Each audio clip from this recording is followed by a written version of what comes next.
இந்த upline downline பிரச்சனை இருக்கு. ஐயோ, இந்த மாமியார் மருமக பிரச்சனையை விட பெரிய பிரச்சனையா இருக்கு.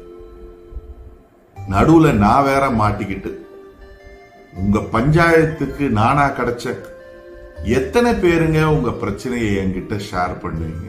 ஏங்க நல்லா கேட்டுக்கோங்க.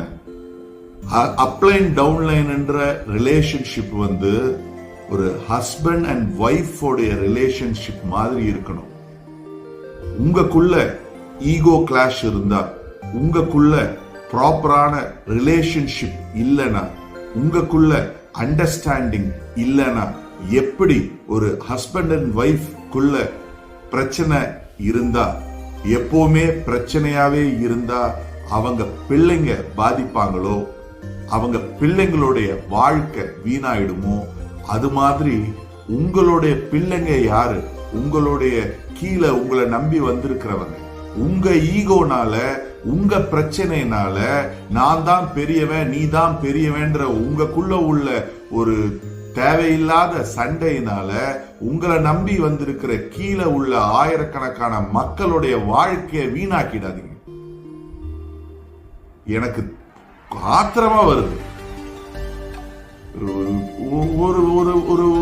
ஒருத்தர் மெசேஜ் பண்ணிருக்காரு, நான் வேற கம்பெனி மாறிட்டேன், அந்த கம்பெனில நல்லா தான் ஏர்ன் பண்ணிட்டு இருந்தேன், பட் ஆனா இப்ப நான் வேற கம்பெனி மாறிட்டேன் அப்படின்னு. ஏன்பா மாறுறேன்னு கேட்டா, இல்ல என் அப்ளைனோட பிரச்சனை அப்படின்னு.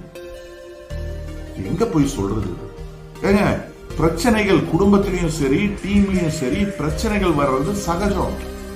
அத நீங்க உட்கார்ந்து பேசி தீர்த்துக்கிட்டு சேர்ந்து பயணம் பண்ணணும். நீங்க சேர்ந்து பயணம் பண்ணும் போதுதான் நீங்க இலக்கை அடைய முடியும். உங்களுக்குள்ள பிரச்சனைன்னு நீங்க டைவர்ஸ் பண்ணிட்டு வேற வேற எத்தனை தான் கல்யாணம் பண்ணுவீங்க சொல்லுங்க? இந்த பொண்டாட்டியோட பிரச்சனை, டைவர்ஸ் பண்ணிட்டீங்க, திருப்பி வேற கல்யாணம் பண்றீங்க, அந்த பொண்டாட்டியோடையும் பிரச்சனை வராதுன்னு என்ன கேரண்டி? அதையும் டைவர்ஸ் பண்றீங்க. எத்தனை கல்யாணம் தான் பண்ணுவீங்க? லூசு.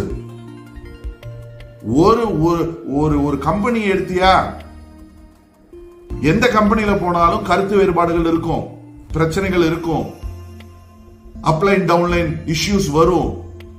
நீ ஒரு நல்ல லீடரா இருந்தா பேசி தீர்த்துக்கணும். எதா இருந்தாலும் பேசி தீர்த்துக்கணும். உங்களை நம்பி வந்தவங்களை நடுரோட்ல விட்டுறாதீங்க உங்க பிரச்சனைனால.